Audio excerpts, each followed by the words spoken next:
Good morning বন্ধুরা, নতুন দিনের নতুন ব্লগটা আমি আমার কিচেন থেকেই শুরু করছি।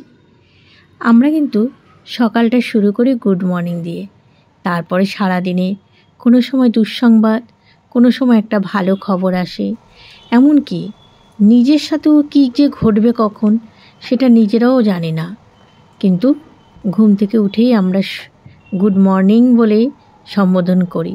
কিন্তু আদৌ কি সত্যি আমাদের সারাটা দিন গুড মর্নিং যায়? আজকে সেরকম একটা দিন যে সত্যি একটা খুব খারাপ সংবাদ পেয়েছি। সকালবেলা আজকে বাসন টাসন সব মাজা হয়ে গেছে, এগুলো গুছিয়ে রাখছি, আর এদিকে চা বসিয়ে দিয়েছি, কিন্তু চা হতে হতেই আমাদেরও আবার নিচে গেল। আর আমি ঝটপট কাজগুলো সারছি, কেন ঠাকুর ঘরে যাব বলে একটু তাড়াহুড়া করছি, কিন্তু তাড়াহুড়া কাজ কিন্তু দেরি হয়।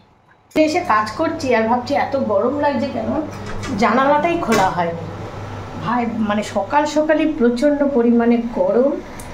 আজকে হচ্ছে বৃহস্পতিবার, আর হচ্ছে মানে সকাল সকালই উঠে বাসি ঘর ঝাড় দিয়ে ঘর ঠরগুলো মুছে নিয়েছি, কেননা নাহলে দেখতে দেখতে বেলা চলে যায়।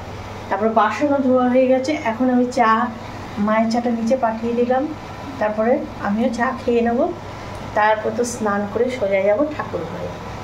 তোমাদের সঙ্গে সকালে আর ওগুলো ঘর মোছার ঝাড় দেওয়াগুলো শেয়ার করে নিই।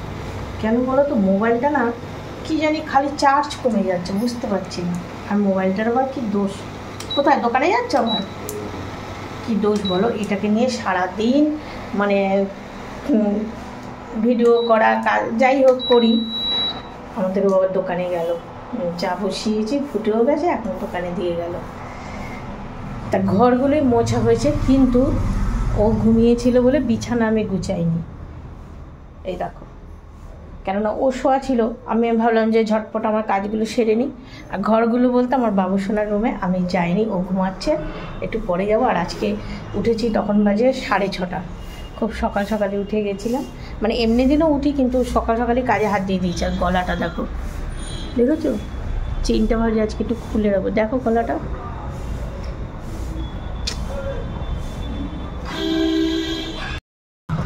গাছটা মনে হয় হবে গো, হলে ভালো হয়। আর চলো বাইরের দৃশ্যটা দেখবে। এই দেখো, এখন কটা বাজে জানো? 7:30 মতো বাজে। এই গাছটার একটা ফুল ফুটেছে, এটাকে এখানে দিয়েছি।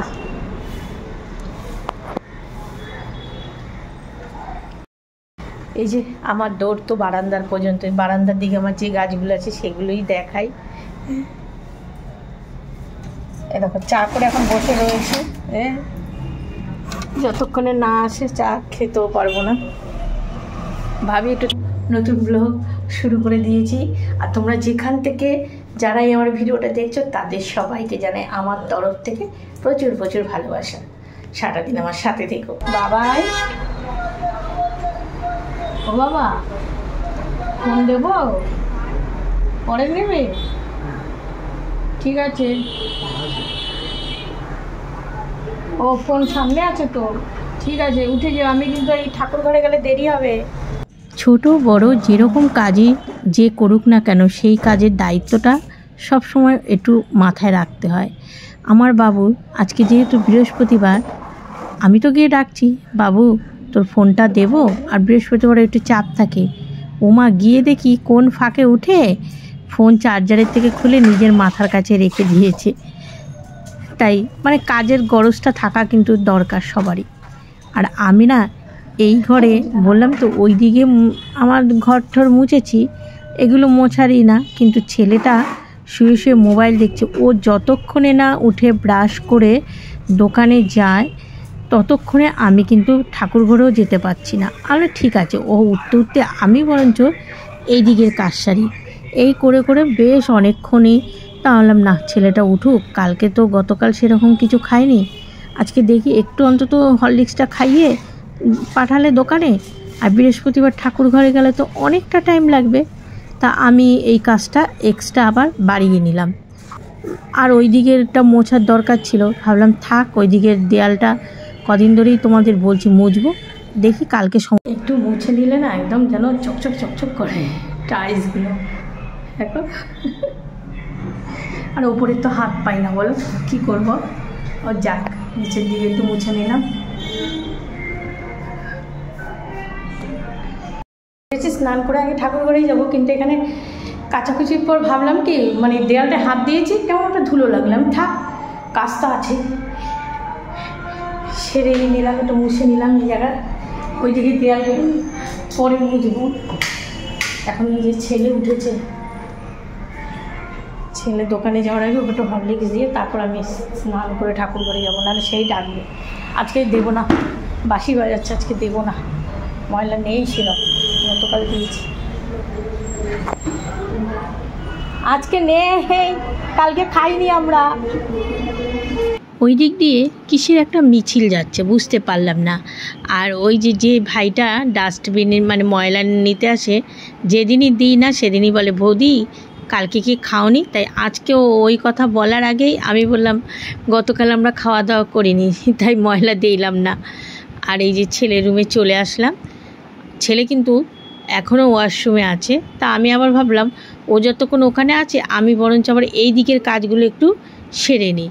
সকালবেলা ছেলের রুমটা তো মোছা হয়নি, তাই এইদিকে আবার মোছামুছি শুরু করে দিলাম এই রুমটা, নাহলে সেই পুজো দিয়ে এসে আবার একটা ঘর মুছবো, থাক যতটা পারি সেরেই, দেরি যখন হয়েছে একেবারে এদিকের কাজগুলো সেরেই তারপরে ঠাকুর ঘরে যাব। তাই যে মুছে আবার চলে আসলাম একটু কিচেনের দিকে, কেননা ছেলের হরলিক্সটা দেবো। এদিকে জামা প্যান্ট আবার মানে খোঁজাখুঁজি করছি, আমি বললাম হ্যাঙ্গারেই আছে, তুই হ্যাঙ্গার থেকে নিয়ে নে। ওর জামা তো রাতের বেলা একটু ধুয়ে দিই, পাতলা গেঞ্জি, এবার কোন গেঞ্জিটা যে কখন পরবে তার ঠিক নেই। দুটো বিস্কুট দিলাম, খেলেই হয়।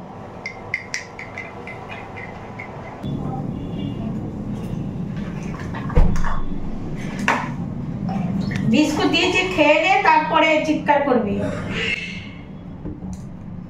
ঘুম যাচ্ছে না? হ্যাঁ, ওই গরম গরম হরলিক্সটা খেয়ে নে।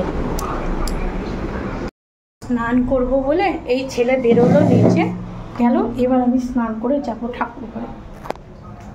ওখানেও কতটা সময় লাগবে, কতগুলো বোতল ভরেছি, তারপরেও কতগুলো বোতল খালি হয়ে রয়েছে।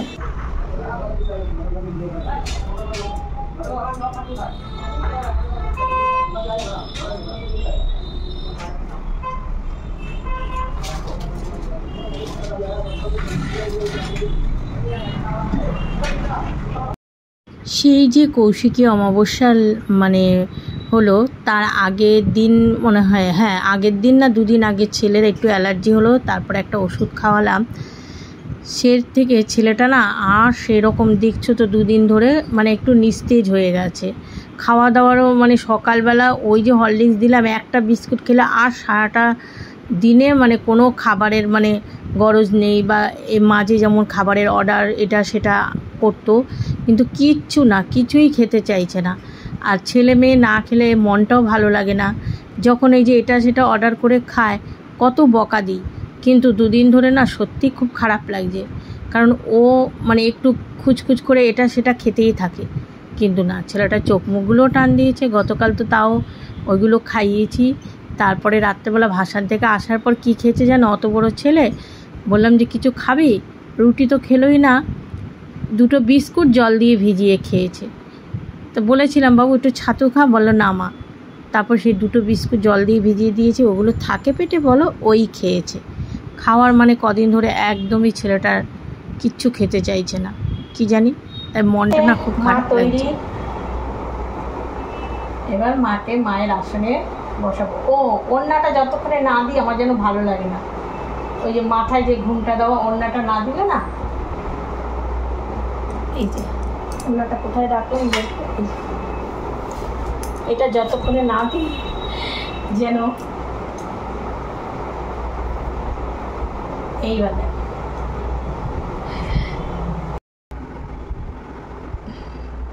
পুরো রেডি, পরিষ্কার করে নিলাম, এখনো ঠাকুরের বাসন টাসনগুলো মাজবো।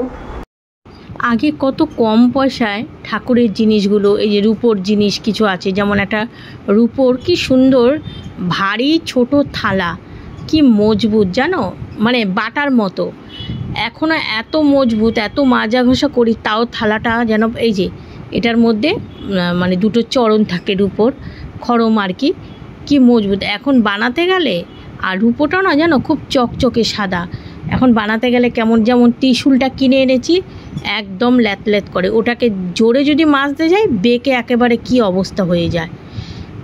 পুজো দিয়ে ঘরে আস্তে আস্তে 11টা 20 হয়ে গেল, এখনও টিফিন দিতে পারলাম না।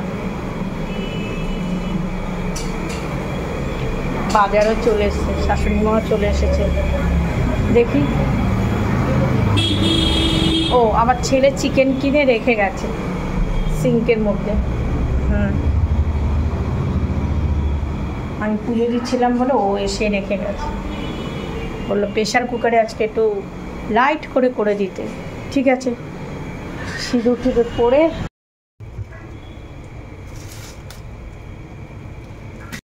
বলেছে কি একটা লেগ পিস আনবি, ও দুটো নিয়ে এসে। এই এতটা চিকেন যদি প্রেশার কুকারে লাইটভাবে করি না, গরম গরমই তো খেতে পারবে, তারপরে তো খাবে না। এটাকে আবার মনে হচ্ছে আমাকে 2 ভাগেই করতে হবে চিকেনটা। দেখি, বলো না এমনি তাড়াহুড়া, তার মধ্যে আবার গ্যাস সার্ভিসিং করার লোক ফোন করেছে এখনও, অথচ আমি রান্নাবান্না কিচ্ছু বসাইনি। আসছে বলো,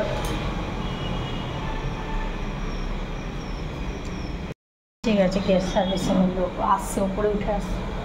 দেখো কিচ্ছু করিনি, সবে রান্নাঘরে গিয়েছি। আমাদের ওকে একটু ছাতু গুলিয়ে দিলাম, আটা ময়দা। হ্যাঁ এইদিকে আসেন।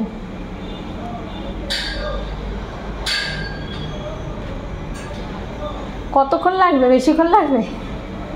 কেন এই সবে পুজো দিয়ে সবে রান্না করব বলে ঢুকছিলাম। হ্যাঁ দিচ্ছি।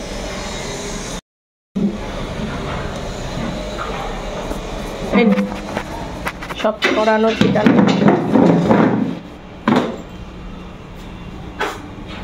ওই ছোটোর এখন একটা দেন, এই দেন, সেই দেন, সমস্ত কিছু চাইছে।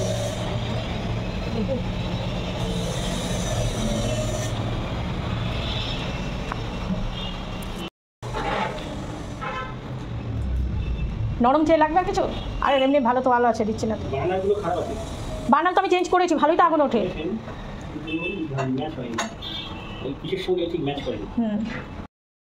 ন্যাকড়া তো দিলাম, আবার বলছে নারকেল তেলও দিলাম।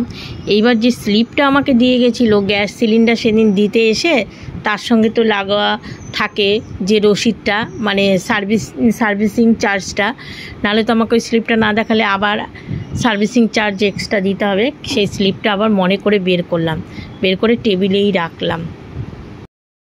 এখনো যায়নি, বসে কাগজপত্রই করছে। দাদা আপনি বসেন, আমি আর আমাদের ও আছে ঘরে, আমি রান্না বসাবো বলে। ঠিক আছে।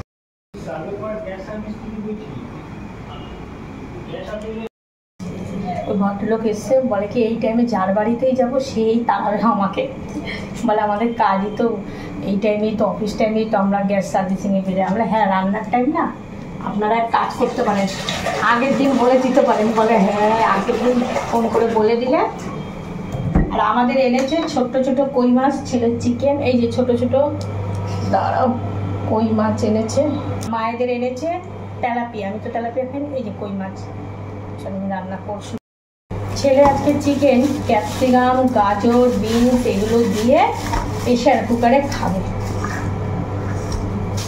শাশুড়ি মা গাটি কেটে দিয়েছিল, মানে কেটেছে অনেকটাই, তা দিয়েছে। তা কই মাছ দিয়ে গাটি ভালো লাগে না আমাদের, ও বললো একটু ধনে পাতা দিয়ে আলাদা করে ঝোল করো।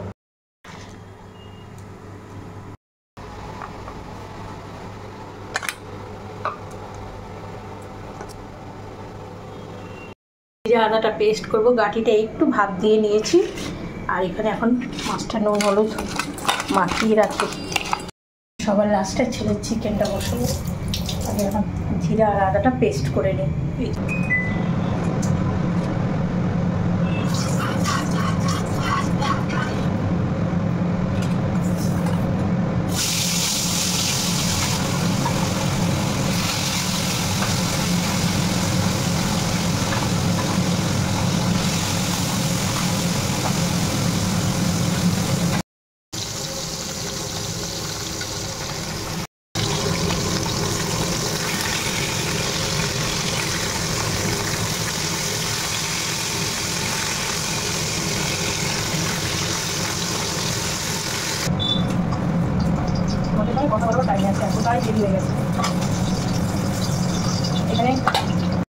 মশলার কৌটোটা না জানো, ওই যেখানেই রাখে সেখানেই না নিচ দিয়ে মানে জলটা গড়িয়ে পড়ে যায়, এই জন্য একটা প্লাস্টিকের ঢাকনার ওপর রেখেছি।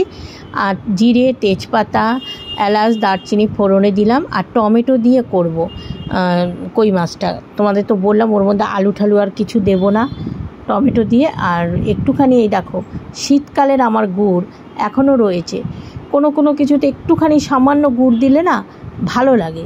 তা টমেটোটা দিয়েছি মাছে, এই যে। আর জিরে, তেজপাতা, এলাচ, দারচিনি আর জিরে আদা বাটা দিয়ে মাছটা হবে। দেখো কালারটা দেখো কি সুন্দর লাগছে। কই মাছ না এরকমভাবে খেয়ে দেখবে। অনেকে আবার পেঁয়াজ রসুন দিয়েও খায়, যার যেটা মুখে রুচি। আর একটু গরম জল বাটিতে করে নিয়েছি। আর কই মাছে কোনো সবজি দিচ্ছি না, এর আগে একদিন করেছিলাম ফুলকপি দিয়ে।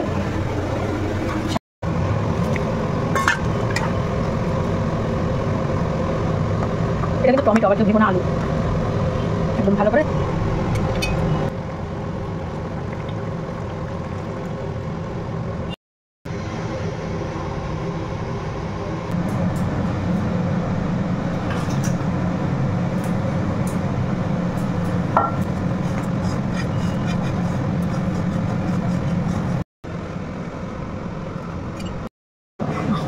তাই কেন পয়সা দিয়েছিলাম সেটা জানো না এখানে?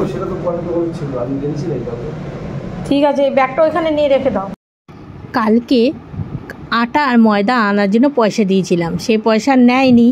আজকে তো গেছে, গিয়ে নিজের পকেট থেকেই পয়সা দিয়ে নিয়ে এসেছে। তাহলে নাও নি কেন, আমি তো রেখেছি। বলে আমার টাকাই তো আমাকে দেবে। তা আমি বললাম হ্যাঁ তোমার টাকাই তোমাকে দেবো। বলে ওই একই হলো, আমি দিই আর তুমি দিই। তা এই যে ধনে পাতা দিয়ে আর তরকারিটা হবে। আর এইদিকে বলছে যে অটো স্ট্যান্ডে যে বিশ্বকর্মা পুজো, সেখানে আমি বললাম যে তোমার কত বিল কেটেছে? বলে বিল কাটেনি, ভিআইপি কার্ড দিয়েছে। আমাদের তাহলে এবার বুঝবে ঠেলা যে কত টাকা ওরা চাঁদা কাটবে। তাই এই নিয়ে একটু কথা হচ্ছিল ওর সঙ্গে দাঁড়িয়ে। ছেলে তখন বন্ধুরা এসছে দোকানে 2-3 জন, ও তাদের সঙ্গে আবার গল্প করছিল ছেলে। এই দেখো রান্না তো বসিয়েছি, হঠাৎ করে একটা দুঃসংবাদ আসলো। মানে খুবই খারাপ লাগে দুঃসংবাদটা শুনে। আমাদের যে নতুন বৌমা, দাঁড়াও এখানে চিমনির আওয়াজে শুনতে পাবে না। আমাদের যে নতুন বৌমা, ওর ঠাকুমাকে কিন্তু তোমাদের আমি দেখিয়েছি যে স্বাদের সময় ইয়ার্কি করছিলাম, থামস আপ দিয়ে পায়েস দিয়ে খাচ্ছিলো, থামস আপ দিয়ে ভাত খাচ্ছিলো। মানে এত মানে মানুষটা কি বলবো, কোনো ইসে নেই, হাঁটাচলা করতো। তারপরে আমরা ভাইয়ের ছেলে যে এঙ্গেজমেন্ট করলাম সেই দিনও কী আনন্দ করেছি। সেই 4 তলার উপরে এঙ্গেজমেন্টে, ওদের ফ্ল্যাটে 4 তলার উপরে ঠিক গেছে, আনন্দ ফুর্তি করেছে, খেয়েছে বসে। তা সেই মানুষটা এই কিছুক্ষণ আগেই মানে শাশুড়ি বলল যে, আমার শাশুড়ির কাছে মনে হয় ভাইয়ের বউ ফোন করেছিল যে এক্সপায়ার হয়ে গেছে। তা বৌমা সরি নতুন বৌমা ওখানে আছে, ওকে ও আবার চলে আসবে, কারণ এখন তো ওরও এই অবস্থা।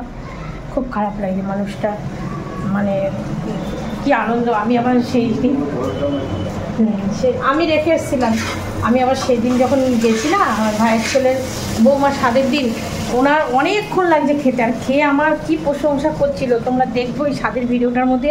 বয়স্ক মানুষটা খাচ্ছিল, দেখো ভিডিও করি বলে আজকে মানুষটাকে ওই ভিডিওর মধ্যেই দেখতে পাবো। মানে কি অবস্থা, তা এখন কি অবস্থা। বৌমা তো বলে মানে এর মধ্যেই ওর বাপের বাড়ি যাওয়ার কথা ছিল যে ও যাবে, কারণ ওই অবস্থা মেয়েদের তো একটু বাপের বাড়ি এখন কটা দিন, যেহেতু ওদের ওষুধ চলবে, জানি না কি হবে। পরে মাকে ফোন করব, তারপর সব শুনতে পাবো।